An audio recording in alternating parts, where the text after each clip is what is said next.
Ser podcast. Buenas noches. ¿Qué seudónimo quieres que utilicemos al principio de la conversación? Robin. Robin. Vale. Preguntamos a nuestros invitados, pregunto siempre por vuestra relación con el mar. ¿Cuál es la tuya? Pues si yo pienso en el mar, yo pienso sobre todo en mi infancia, en los veranos con mis abuelos, en Águilas, un pueblo de Murcia, aquellos veranos entre los 7, 8 años y los 10, 12, íbamos todos los agostos, bueno, te diría que incluso más, yo creo que nos pegábamos allí como mes y medio, disfrutando de aquella playa al cuidado de los abuelos y claro, es algo que se te queda para siempre, ¿no? ¿Y me he sido pinchitas?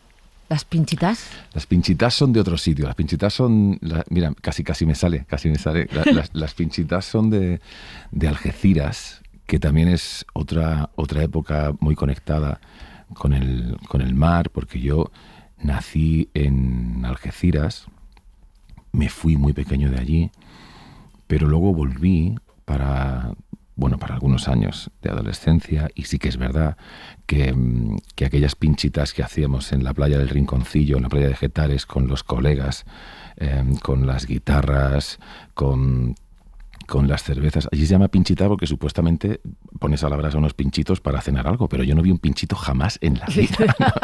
Allí había de todo menos pinchitos, o sea, había mucha cerveza, mucho tinto de verano, pero no había pinchito ninguno, ¿no? Y también era un momento... bueno, que también llevas para siempre, ¿no? Que son,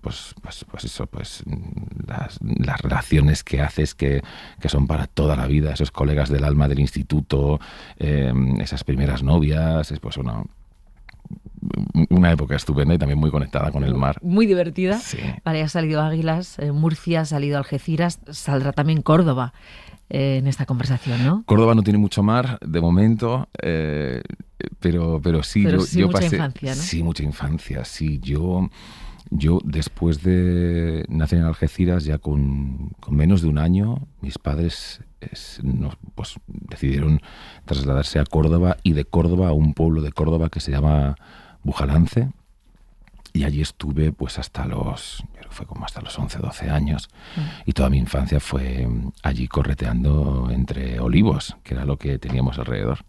Siempre has contado que tu padre y tu madre, no sé si los dos, eran emprendedores, lo que ahora se conoce como emprendedores. Sí.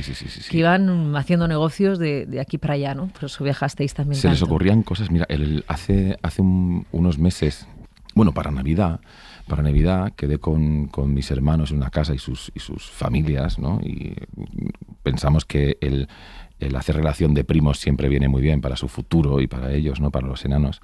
Y hablábamos y hacíamos un poco repaso de todas las cosas en las que se había embarcado mi padre y mi madre de la mano.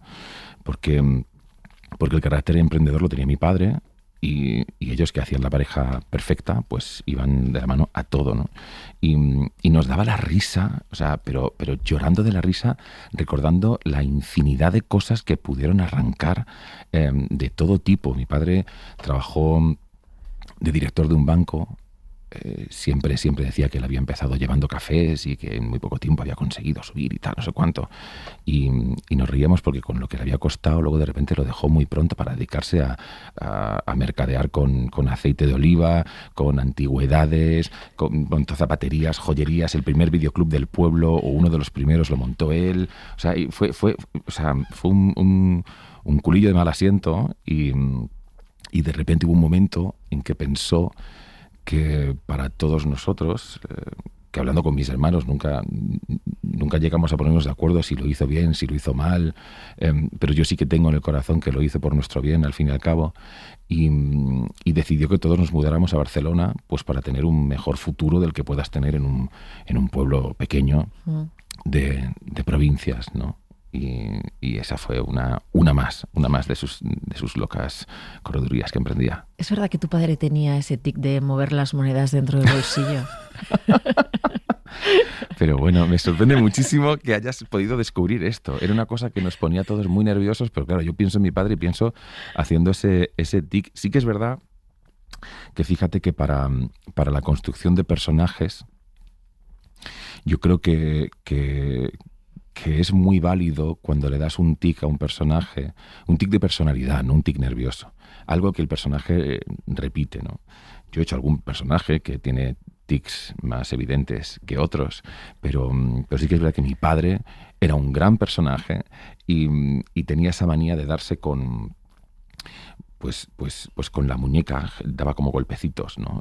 En las monedas que siempre llevaba sueltas en el bolsillo del pantalón, porque nunca fue una persona de cartera, nunca fue una persona de agenda, todo lo tenía en la cabeza, siempre pensaba que te había contado las cosas que tenía que haberte contado y que nunca te contó, y era un poco cajón desastre su cabeza a ese nivel, sí. Bueno, decides estudiar teleco, Sí. ¿no? Ingeniería Sí. superior o... Esa decisión técnica de es un poco... telecomunicaciones. ¿Cómo fue eso? Claro, esa decisión es un poco... decir que fue mi decisión también es un poco grande, porque efectivamente mi padre, que era el hijo de una familia... bueno, mi abuelo era guardia civil y no tenía muchos recursos para llegar a fin de mes. Mi padre era el hermano mayor de 5, de 4 hermanos y una hermana. Y él siempre decía que en cuanto tuvo edad para trabajar, empezó ya a traer dinero a casa. Y para él, edad de trabajar eran los 7-8 años. Quiero decir que en cuanto pudo empezar a hacer algún recao y traer alguna monedilla, pues bienvenido era, ¿no? Y él no tuvo la oportunidad de estudiar, sí que intentó hacer enfermería mientras trabajaba en el banco. Lo estudiaba por las noches, trabajaba por las mañanas y estudiaba por las noches. Y casi se lo llegó a sacar contaba él, hasta un momento en el que tuvo que asistir a una práctica en la que amputaban una pierna. Y dijo, vale, esto va a ser que no es lo mío. Y entonces se fue huyendo de allí y no llegó a terminar la enfermería, pero bueno. Bueno, entonces decides estudiar la carrera. Vale, te he traído, no sabemos todavía quién está detrás de este Robin, no lo voy a decir todavía. Vamos a repasar desde la orilla que hemos arrancado hasta el faro donde llegaremos, tu vida en unas cuantas escenas. Okay. Vale, entonces, esta que te voy a poner no es tu voz, no eres tú. Okay. Pero quiero que me digas qué te provocó esto, por qué hizo algo en ti que te hizo salir corriendo a llorar. Escucha esto. Pues, señor, es cosa hecha. Wow. El alma del buen don Diego puede a mi ver con sosiego reposar muy satisfecha. La obra está rematada con cuanta suntuosidad su postrera voluntad dejó al mundo encomendada. Y ya quisieran, pardiez, todos los ricos que mueren, que su voluntad cumplieren los vivos como esta vez. Mas ya de marcharme es hora. Todo corriente lo dejo y de Sevilla me alejo al despuntar de la aurora. Mármoles que mis manos pulieron con tanto afán, mañana os contemplarán absortos los sevillanos, y al mirar de este panteón las gigantes proporciones tendrán las generaciones la nuestra en veneración. Mas yendo y viniendo días se hundirán unas tras otras, mientras en pie estaréis vosotras, póstumas memorias mías, oh frutos de mis desvelos, peñas a quien yo animé y por quienes arrostré la intemperie de los cielos. El que forma y se os dio, vaya a perderos de vista. Velad mi gloria de artista, pues viviréis más que yo. ¿Mas quién llega? Y quien llega es Don Juan. Don Juan Tenorio. Don Juan Tenorio. Bueno, o sea, me ha volado la cabeza, por supuesto, porque esto fue lo primero que hice. Yo hago las pruebas de acceso a la Escuela Superior de Arte Dramático en Córdoba, que fue donde yo estudié. Y antes de que dijeran quién estaba admitido o no, en una de las veces que pasé por la escuela con el ansia de saber si ya habían salido aquellas listas, uno de los profesores que había hecho aquellas pruebas me miró y me dijo, tengo un papel para ti en el Tenorio. Y fue como, pero no puede ser. Yo todavía no estoy aceptado en las... Nada, tienes un papel en el Tenorio. Bueno, y entonces era el papel del escultor, que tenía 2 escenas. Un primer monólogo y luego una segunda escena con Don Juan. Empecé a asistir a los ensayos muerto de miedo. Y era una obra que se hacía se iba a representar itinerante en el Palacio de la Merced, que es la Diputación de Córdoba. Itinerante quiere decir que cada escena se hacía en un sitio distinto y era el público el que se iba moviendo por el palacio, una cosa maravillosa. Todos entusiasmados con aquello. Habíamos hecho los ensayos generales, yo iba a hacer la escena, esas 2 escenas en un patio con claustro y toda la gente estaba alrededor, sentada, supuestamente en aquellas sillas que se habían puesto ad hoc para la ocasión. Y yo aparecí allí con aquel cielo de Córdoba estrellado y llega el día del estreno. Además había una cosa, y es que esta parte, el escultor, después de un descanso, arranca la segunda parte. Eso. Que hay como una responsabilidad y como que todo se para, el público sigue, bueno, pues con este clamor, ¿no? De que me siento, no, quita no sé cuánto, y las luces se empiezan a apagar, y entonces ahí arranca tu escena, ¿no? Hay mucho vértigo ahí. Y justo antes de que empiece la escena, se pone a diluviar. Con lo cual no podemos hacer la escena ahí, no tenemos que cambiar de sitio. ¿Cómo que cambiar de sitio? Hemos ensayado la escena aquí, ¿dónde vamos a ir ahora a hacer esta escena? Y entonces de repente deciden ponerlo en otro sitio, en un salón a cubierto, por supuesto. La escena estaba montada dando vueltas alrededor de una fuente que había en el centro, y sin embargo, claro, de repente ahora la italiana, el público allí en un lateral, no había fuente. Yo de repente, aquella incertidumbre brutal, a mí el corazón, por supuesto, se me va a salir por la boca. Y me pongo, salgo, le echo valor con aquel traje en colores ocres y aquel sombrero con pluma y las canas pintadas, y de repente te pones a decir aquello de con esta noche estrellada y miras y ves un techo a menos de 1 metro de tu cabeza, diciendo, hostia, pues esto es un desastre. Pero bueno, iba saliendo, el público se callaba, te iba escuchando, tú de momento no te ibas trastabillando, terminas el monólogo, aparece Don Juan. Y bueno, conseguí terminar la secuencia, conseguí que la voz terminara de salir del cuerpo y salgo de escena. Y cuando salgo de escena, justo lo que había al lado era aquel patio en el que habíamos ensayado, que estaba vacío. Donde estaba lloviendo a mares. Estaba lloviendo a mares y estaban todas aquellas sillas puestas, solas. Estaba a oscuras, no se veía nada, algo muy en penumbra, y de repente me fui a una de esas sillas y me vino todo de golpe. Me senté, empecé a llorar como un niño pequeño y fue una sensación maravillosa de decir, ostras, creo que va a ser esto. Creo que esto es lo que yo quiero hacer en mi vida. Y ya nunca se fue. ¿Hacía cuánto que no relatabas así esa escena del escultor Don Juan, salir, sentarte en esa silla que estaba preparada para el público en principio, sí, lloviendo a cántaros, así relatada como si fuera un cuento? No lo sé cuánto tiempo hace, pero la mantengo en mi cabeza como si ahora mismo estuviera pasando.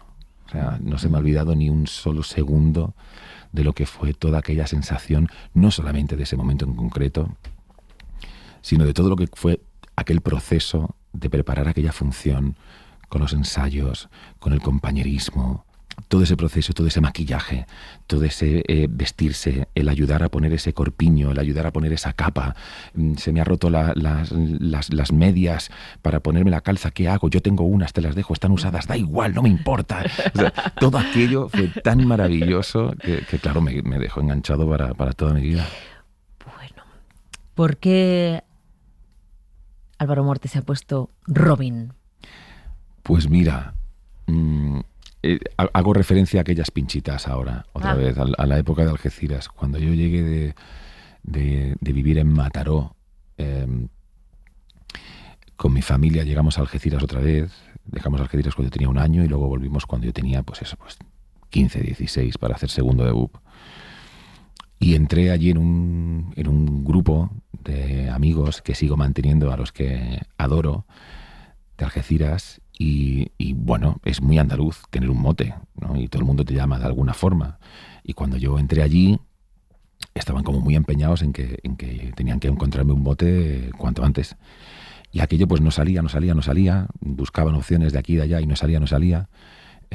Porque llamarme el Nuevo hubiera sido muy fácil.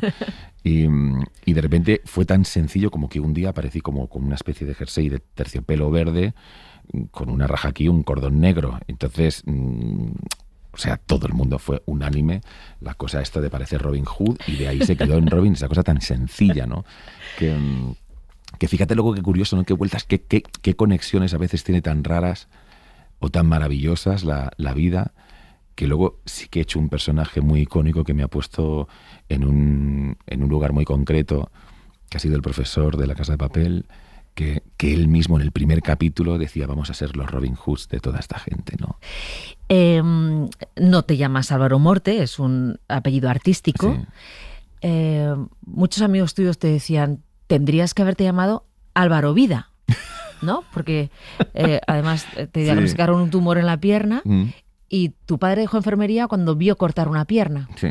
Y de alguna manera tú con ese tumor igual pensabas, o me cortan la pierna, me muero, lo que sea, ¿no? Me dijeron que me cortaban la pierna, me dijeron que no sabían cuánto me quedaba, tal, pero bueno, ya está, al final todo ¿Tú siempre salió lo bien. viste en positivo, aquello? Bueno, Fue antes de todo, ¿no? Fue antes de La Casa de Papel. sí, fue mucho antes. Yo creo que ahora hace como 15 años de esto. Fue una opción que yo tomé. Por supuesto, cuando te dan una noticia de este tipo, pues bueno, te lo puedes tomar de muchas formas. Eres completamente libre de tomártelo como quieras. Tienes todo el derecho de sufrir, porque sí que es verdad que últimamente hay como una corriente con la que yo no estoy nada de acuerdo, que es esta de, no, si tú crees que te vas a curar, te curarás y seguro que vas a ganar la batalla y tal. O sea, el enfermo ya tiene bastante con lo que tiene. Quien tiene que luchar por salvar al enfermo es el médico. Y si el médico tiene dinero para salvarlo, lo hará mejor y más rápido. Pero no podemos volcar la responsabilidad de que te cures o no, si estás más o menos animado, o si te lo tomas mejor o peor. Yo sí que es verdad que siempre he sido un tipo muy optimista. Me encanta reírme un poco de todo lo que puedo. Reírme siempre que puedo. Incluso de las cosas de las que no puedo reírme demasiado, también me río un poco, que creo que es la actitud más sana. Y yo intenté tomármelo así. No quiero decir que me lo tomara cachondeo, ni muchísimo menos, pero sí que es verdad que intenté que no me tirara abajo el ánimo. Y al final todo, afortunadamente, salió muy bien y no ha vuelto a dar la cara nunca más. O sea que... ¿Tú cómo llevaste el salto a la popularidad que te produjo el papel del profesor en La Casa de Papel? Que parece que el personaje puede poder con uno. Que ya soy la misma persona que se acostó ayer, me levanto siendo de otra manera y empieza la gente a mirarme con otros ojos. ¿Eso lo habéis pensado? Claro, hay cosas pensado que tú no controlas, que ahí es donde entra un poco el vértigo de lo que pueda pasar. Yo he tenido la suerte de que la gente ve en el profesor un personaje quizá que impone cierto respeto. Entonces, el acercamiento que ha tenido siempre la gente hacia mí ha sido muy respetuoso. Te diría en el 100% de los casos. Sí. Ha habido algún acercamiento que a lo mejor no era el propio, pero justo se dan cuenta y, ay, perdona, tal, ¿no? Pero sí que es verdad que es un proceso que te cambia la vida. Sería un falso si dijera que no, te la cambia completamente. Te la cambia en muchos ámbitos. Te la cambia a nivel laboral, por supuesto. Yo ahora me encuentro en una situación maravillosa en la que puedo acceder a proyectos a los que antes no hubiera sido impensable que pudiera acceder, y te la cambia también a nivel personal, porque es una cosa que salpica a muchos ámbitos que no tienen por qué querer esto. Tú cuando decides hacerte actor, al principio piensas, cuando te metes en primero arte dramático, que vas a trabajar en Hollywood. Luego llega un momento en que te das cuenta de la realidad, bajas tus expectativas, digamos un poco, y acabas viendo que llegas a Madrid y que si te dan un papel en cualquier compañía de teatro en la que mínimamente te puedan pagar 20 euros por una actuación, ya eres feliz, ¿vale? Entonces, hay un momento en el que de repente todo esto cambia. Y tú como te decía, cuando eres actor y te metes en todo esto, hay una parte que tiene que estar abierta en tu cabeza por si eso sucede. Es muy raro que suceda. Pero si sucede, oye, eres tú quien te has metido en esto. Nadie más tiene la culpa de esto. Solamente tú con tus decisiones. El tema de cómo gestionarlo, bueno, intentas efectivamente mantenerte siendo el mismo que has sido hasta ahora, o al menos intentas hacerlo. Aprendes también a poner ciertos límites. Y luego también hay una cosa que es muy sana, yo creo, que es intentar empatizar con toda esa vorágine que pasa alrededor de lo que tú estás significando en ese momento, ¿no? A mí hay días que se me pueden acercar a pedirme una foto, no sé, 50 personas. Yeah. Y yo me pongo en el lugar de cada una de esas personas y es la primera vez que se acerca a una persona a pedir una foto ese día. Es completamente distinto. Entonces, ayuda mucho a entender todo lo que pasa y a sobrellevarlo, el empatizar con la persona que tienes delante. Álvaro, ¿te ves en Hollywood ganando un Oscar? ¿Por qué no 3? Mara, ¿para qué vamos a estar aquí escuetos? Vayamos a por 3 Oscars. Pues mira, ojalá. ¿Por qué no? No lo veo imprescindible, no es que sea mi sueño, pero la vida me ha sorprendido tantas veces que hoy por hoy ya no creo que haya que decir, esto está muy lejano o esto está muy cercano. Ninguna de las dos cosas. Creo que no podemos ni asumir nada, ni dar nada por hecho, ni tampoco renunciar a que puedan pasar otras cosas. Yo creo que todos podemos tener sueños, pero yo creo que la manera que yo considero inteligente de tener un sueño es el intentar conseguirlo. Luego lo conseguirás o no. Pero si solamente vas a disfrutar si lo consigues, tienes un problema. Porque en el mundo, además, en el que me muevo yo, que se cumplan esos sueños es tremendamente complicado. Ser actor no es tener un éxito con un papel. Ser actor es el no saber si vas a llegar a fin de mes, el presentarte a castings y que te digan que no, es la absoluta incertidumbre, es el estar expuesto a las críticas continuamente, es la inseguridad, son muchísimas cosas que si te gusta eso, sea actor. Pero si solamente te gusta el éxito, es tan raramente conseguible que yo no aconsejaría a nadie que se metiera en el mundo de la interpretación si lo que le gusta es eso. Uh-huh. Tenemos que casi despedirnos, pero vuelvo ¿por qué no? Parece... ¡Quiero más! ¿No tienes miedo a que no suene el teléfono no un día, en una semana, sino a que de repente deje de sonar?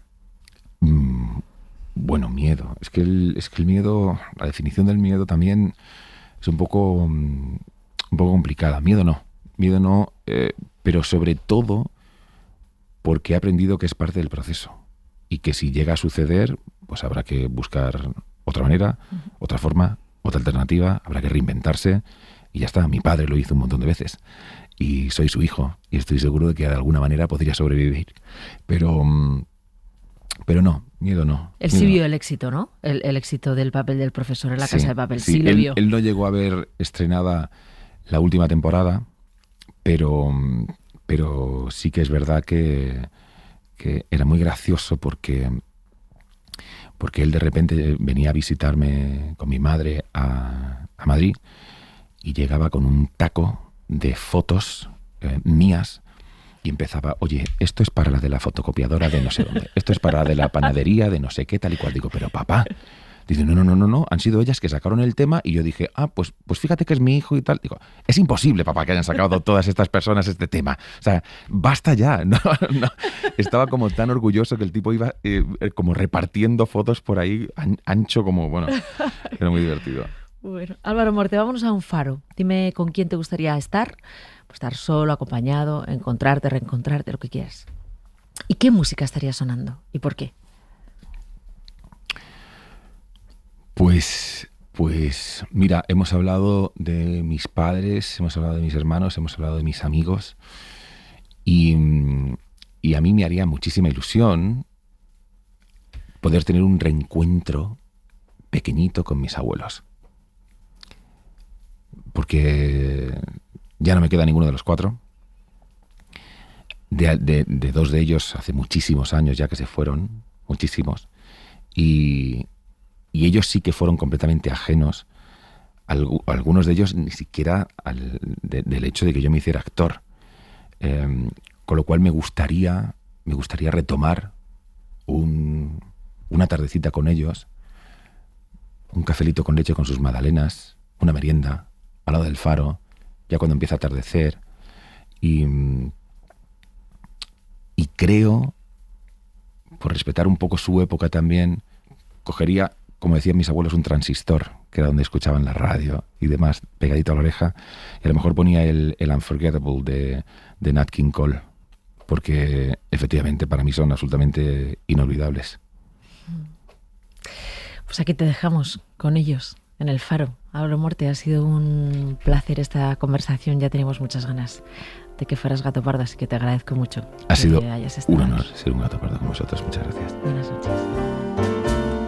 Unforgettable, that's what you are. Unforgettable, though near or far.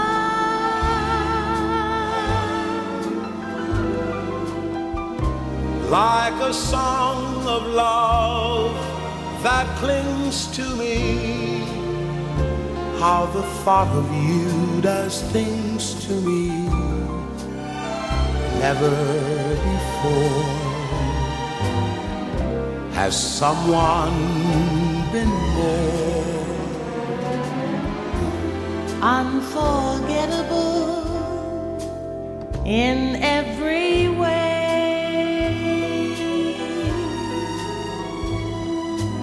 and forevermore? and forevermore. That's how you'll stay. That's how you'll stay.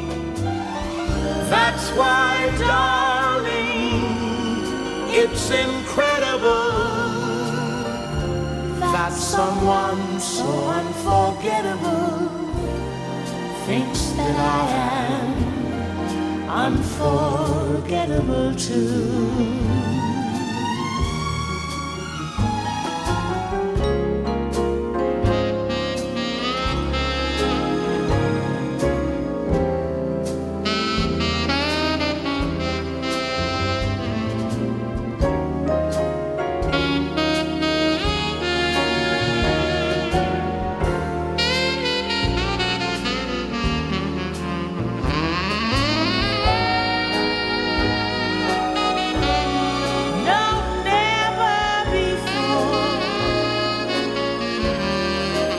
Someone been more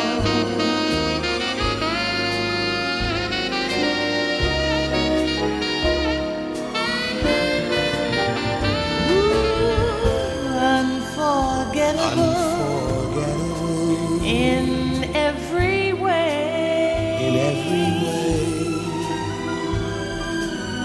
And forevermore. And forevermore. That's how you'll stay. That's how you'll stay. That's why, darling, it's incredible that someone so unforgettable thinks that I am unforgettable. Suscríbete a El Faro de Mara Torres. Para no perderte ningún episodio, síguenos en la aplicación o la web de la SER, Podium Podcast o tu plataforma de audio favorita. Cadena SER.